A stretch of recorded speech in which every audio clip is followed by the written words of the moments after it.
тақырып Gaz-Lift әдісімен мұнай өндіру. Oil Production by Gaz-Lift Method. Өтілетін сабақтың мақсаты мұнай өндірудің газлифтлі әдісін, қолданылу жолын меңгеру және қолданылатын құрал-жабдықтар мен CLIL әдісі арқылы танысу. Сабақтың міндеті газлифтлі әдіспен мұнай өндірудің ерекшелігі мен маңыздылығын білу. CLIL әдісін біртіндеп сабаққа енгізу. Күтілетін нәтиже газлифтлі әдісті пайдалануды біледі және құрал-жабдықтармен жұмыс жасай алады. CLIL әдістемесімен өз мамандығы шеңберінде қарым-қатынасты шет тілінде жүзеге асыруға мүмкіндік беретін деңгейді біледі. Лингвистикалық компетенцияларды қалыптастырады.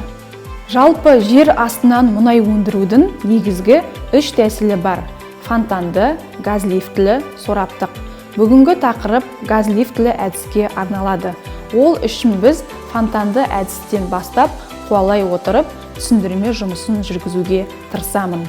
Газлифтлі пайдалану әдісі 2 түрге бөлінеді: компрессорлы және компрессорсыз. Бұл суретте компрессорлы жағдайында агент компрессорлы станцияларда сығылып дайындалған көрсетілген. Яғни суретте көрсетіліп тұрған газдық компрессор арқылы газ реттегіш арқылы жер астына клапанмен беріледі. Қысым берілгеннен кейін газ араласқан мұнай СКК тізбегі арқылы жердің бетіне көтеріліп, сағалық арматура арқылы сепараторға бағытталады. Сепараторға келіп түскен газды мұнай газдан ажыратылып мұнай резервуарға келіп түседі және мұнайдан арылған газ қайтадан газдық компрессорға келіп түседі. Екінші жағдайда компрессорсыз агент ретінде кен орнының газы табиғи қысыммен беріледі.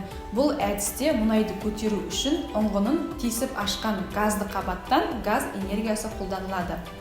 Яғни осы газлифтлі әдіске колледж ішінде осы әдіске қатысты эксперименталды стендте жасалған жұмыстың видео ролигін сіздерге ұсынамын.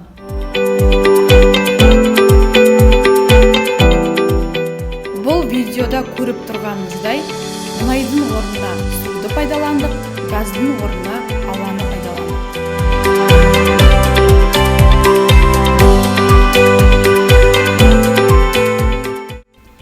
Ары қарай газлифт әдісінің жабдықтарымен CLIL әдісін пайдалана отырып танысамыз. Газлифтті клапандар, газлифт valve. Газлифтті клапандар газлифтлі өндіріс кезінде құбыр сыртындағы кеңістіктен көтергіш құбырлар бағанасына айдалатын газдың кіруін автоматты түрде реттеп отырады. Газлифт valves. During gaslift production, they automatically regulate the flow of gas pumped from the outruns to the lifting pipe column. Құбырлар, pipe. Құбырлар мұнай мен газды тасымалдау процесін атқарады. Pipelines perform the process of transporting oil and gas. Резервуар, танк. Резервуар сұйықтық пен газды жинауға, сақтауға арналған қазан. Tank, boiler for collection and storing liquid and gas. Сепаратор, separator. Сепаратор ұңғыдан шыққан мұнайлы газды ажыратады. Separator separates oil gas from the well.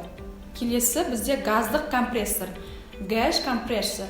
Газдық компрессор газдарды тиісті қысымға дейін сығып, ұңғымаға жіберетін машина. A gas compressor is a machine that squeezes gases to the appropriate pressure and directs them into the well. Сағалық арматура. Wellhead fittings. Сағалық арматура шыққан өнімді сепараторға бағыттаушы құрал ретінде қолданылады. Wellhead fittings used as a guide tool for the separator of the realized product. Бұл тақырып бойынша күтілетін нәтиже: студенттер ең алдымен мұнай өндірудің газлифт әдісін меңгереді. Екіншіден, газлифт әдісінің ерекшелігін біледі. Үшіншіден, газлифт әдіспен жұмыс жасаудағы құрал-жабдықтарды жіктей алады. Төртіншіден, сол құрал-жабдықтардың атауын және жұмыс жасау принципін ағылшын тілінде біледі. Алтыншыдан, CLIL әдістемесінің маңыздылығын түсінеді.